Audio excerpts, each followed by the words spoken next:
Hey everybody, Jason Vermis here for wearechange.org. And you could not go on the internet yesterday without seeing the Colin Kaepernick Nike promo ad. And we're talking meme after meme, opinion after opinion, people starting to burn their Nike products. And I'm here to put it all in perspective. I've done one small video in the past on the main channel about the kneeling issue. And I'm going to kind of revisit some of that.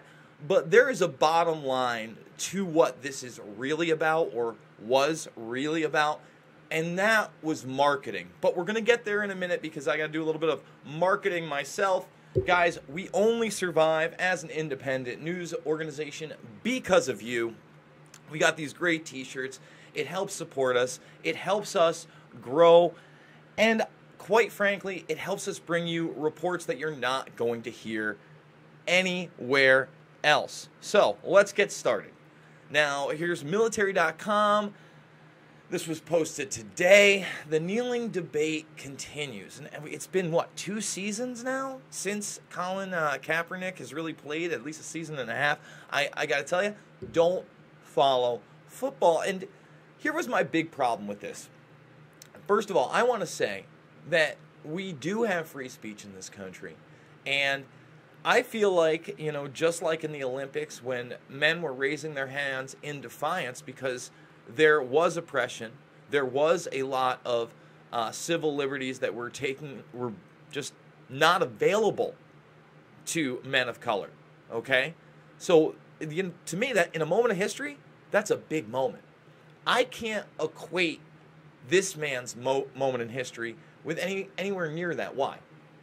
Well, first of all, it's a Black Lives Matter issue.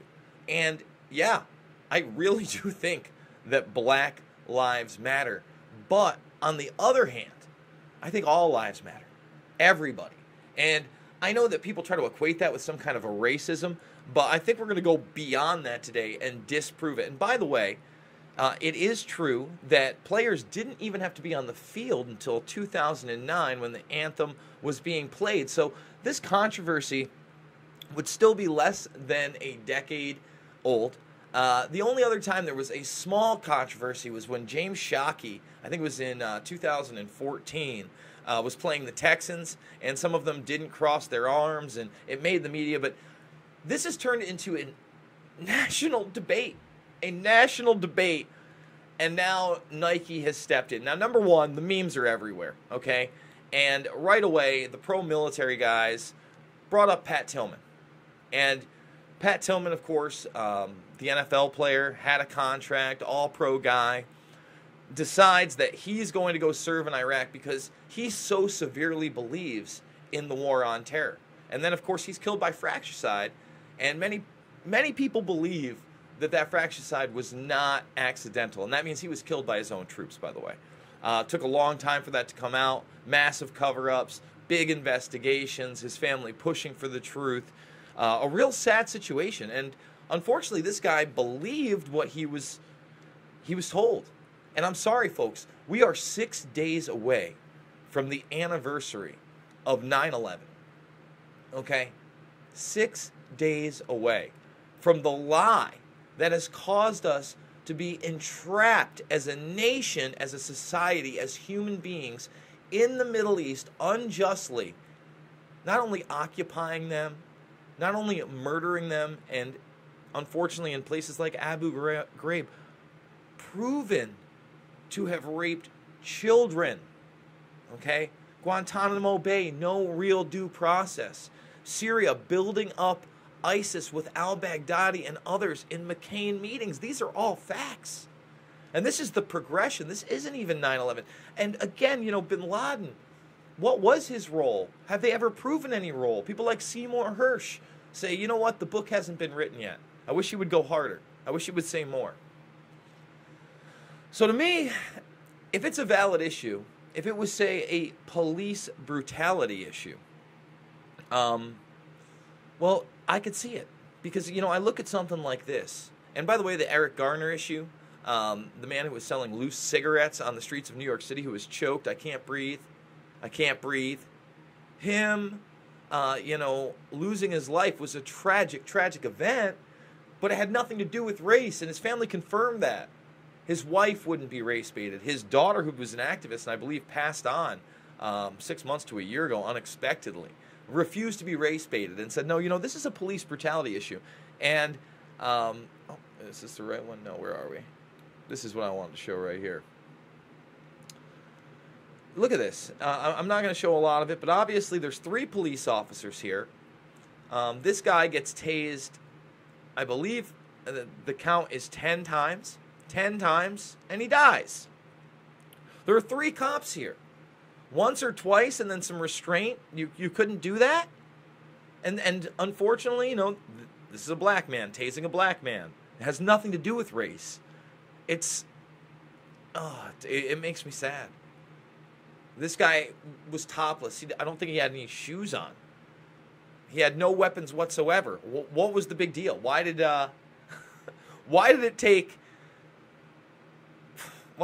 10 tasers to stop this guy? Again, he was getting up and up and up. 2 of you could have pinned him down. 1 of you could have cuffed him. And he would still be alive today. So, what is all this about? Well, at the end of the day, unfortunately, remember when other people started kneeling with Colin Kaepernick? It wasn't really because they necessarily believed in his cause, but because the NFL was taking a hit and they were threatening fines and it was hurting their pocketbook. And why did Nike do this? Well, because I guarantee they didn't sign him for $43 million. And in the first 24 hours of this campaign, and they're going to get a lot more press over the next week, over the next month, because this issue is not going away, they got $43 million in free advertising. $43 million in free advertising. And that brings me to this, and the hypocrisy of Kaepernick. He wants to talk about people of color and, them being mistreated in this country. And I'm not saying there isn't racism. It exists. It's real. But like I said, the majority of these issues with law enforcement are issues with law enforcement people. It has nothing to do with race. And that doesn't mean that there aren't individual officers in the police, the sheriff's department, the troopers, the FBI, the CIA, the NSA, everywhere that aren't racist. There are. There are racists out there. Ignorant people exist. However, it's just as ignorant to take a paycheck about standing for something if you're going to sacrifice everything. When you look at how some of these sweatshops, that's a person of color out in Indonesia. And we're going to play a little bit of this. This is Behind the Swoosh, just a small little section because it's really tough to watch, folks. The kids can't even go to school. How are you going to break a cycle of poverty and have real economic development if you have a whole lost generation of children that aren't even educated?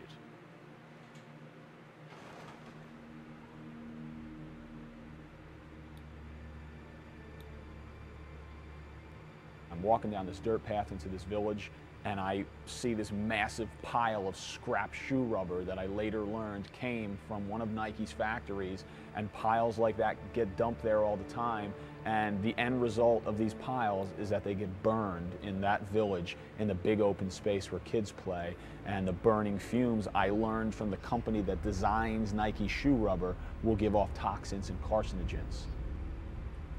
Kids are paying the price. We're going to just stop it there. Obviously, I didn't even show you inside the sweatshops, what the conditions are, how these people are working. Those are just the health issues. But I want to bring something up, because back in 1997, I probably had a lot more in common with Michael Moore's stance on society. He did some really good work, and I know a lot of you are going to go, oh, Michael Moore, the socialist. And Moore's changed a lot, but I really, really, really have to stick with him on this. This is a 1997 documentary he did. This is pre-Bowling for Columbine. It's called The Big One. And I remember as a kid, because at the point here, he offers to take Phil Knight, who's the head of Nike at the time. It's 21 years ago, by the way. 21.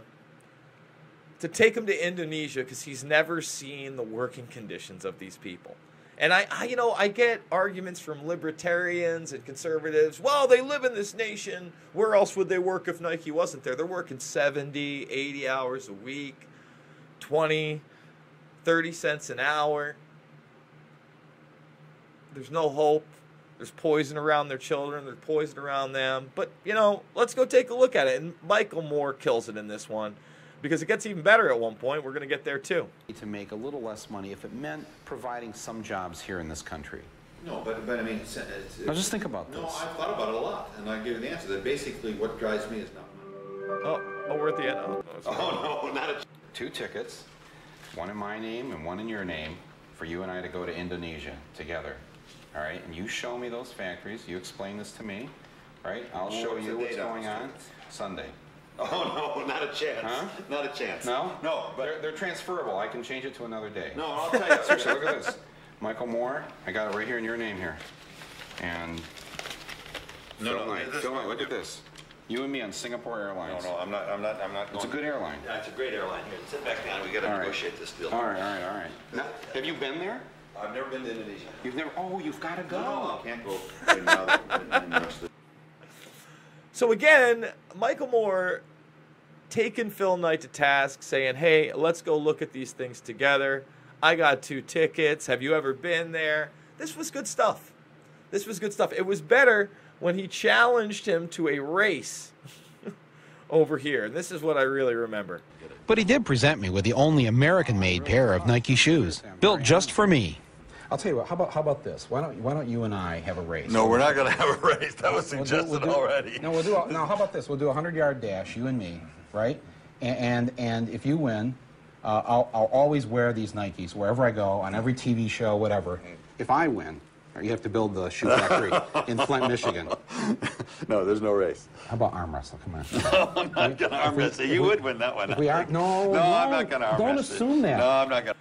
So again, Michael Moore used to do some good comedy, and there has been some good comedy that's come out of this. I want to end on kind of a lighter note. I thought that this was actually a pretty funny meme. The Thanos meme, believe in something, even if it means sacrificing half of everything. Great movie. If you haven't seen it yet, it was absolutely fantastic. But that's what this has turned into, a circus, a joke. You can't have it both ways, Kaepernick. You can't sit there and say that Black lives matter, but Indonesian lives don't. And for a paycheck. And I get it. It gets your cause out into the open. And I get it from Nike perspective because they're looking at the bottom line. They're looking at the advertising. They're looking at the controversy that this is going to bring, and they've already cashed in on it. So that's the truth of the matter. That's what this thing is really all about. And we can sit here and bicker back and forth, but I'm a free speech advocate. If you want to kneel during the national anthem, that's fine. That's fine. Have a real cause, though. Have a cause that's not a divisive one. That's not about race. That's about freedom. That's about ending oppression of human beings. That's my 2 cents. I appreciate you for joining.